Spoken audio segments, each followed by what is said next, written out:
دوڑنے والا پتھر۔ یہ ایک ہاتھ لمبا ایک ہاتھ چوڑا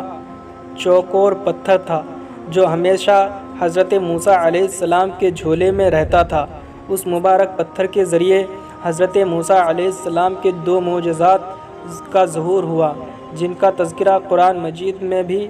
ہوا ہے۔ پہلا معجزہ، اس پتھر کا پہلا عجیب کارنامہ جو در حقیقت حضرت موسیٰ علیہ السلام کا معجزہ تھا، وہ اس پتھر کی دانشمندانہ لمبی دوڑ ہے،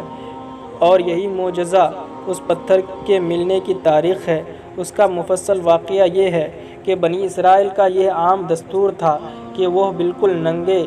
بدن ہو کر مجمع عام میں غسل کیا کرتے تھے، مگر حضرت موسیٰ علیہ السلام گو کہ اسی قوم کے ایک فرد تھے اور اسی ماحول میں پلے بڑھے تھے، لیکن خداوند قدوس نے ان کو نبوت و رسالت کی عظمتوں سے سرفراز فرمایا تھا، اسی لیے آپ عصمت نبوت بھلا اس حیا سوز بے غیرتی کو کب گوارا کر سکتی تھی۔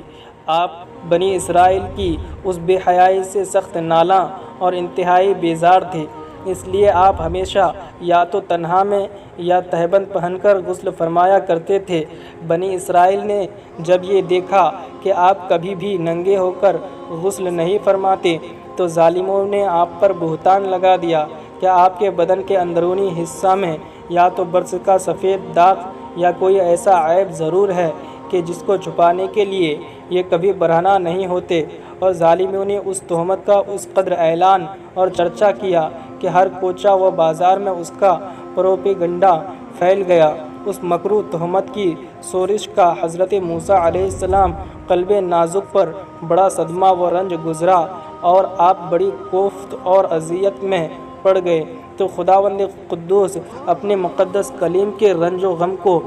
بھلا کب گوارا فرماتا، اور اپنے ایک برگزیدہ رسول پر ایک عیب کی تہمت بھلا خالق عالم کو کب اور کیوں کر اور کس طرح پسند ہو سکتی تھی۔ ارحم الراحمین نے آپ کی براءت اور بے عیبی ظاہر کر دینے کا ایک ایسا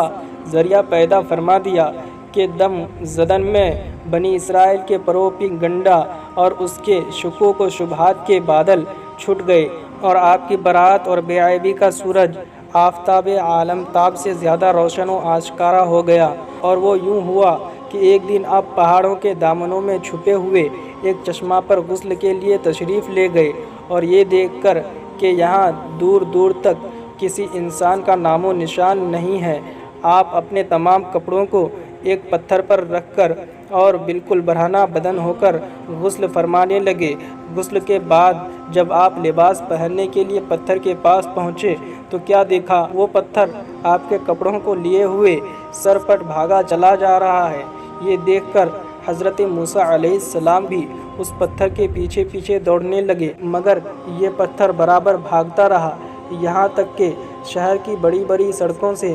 گزرتا ہوا گلی کوچوں میں پہنچ گیا، اور آپ بھی برہنہ بدن ہونے کی حالت میں برابر پتھر کو دوڑاتے چلے گئے۔ اس طرح بنی اسرائیل کے ہر چھوٹے بڑے نے اپنی آنکھوں سے دیکھ لیا کہ سر سے پاؤں تک آپ کے مقدس بدن میں کہیں بھی کوئی عیب نہیں ہے، بلکہ آپ کے جسم اقدس کا ہر حصہ حسن و جمال میں اس قدر نقطۂ کمال کو پہنچا ہوا ہے کہ عام انسانوں میں اس کی مثال تقریباً محال ہے۔ چنانچہ بنی اسرائیل کے ہر فرد کی زبان پر یہی جملہ تھا کہ واللہ ما بموسیٰ من باس، یعنی خدا کی قسم موسیٰ بالکل ہی بے عیب ہے۔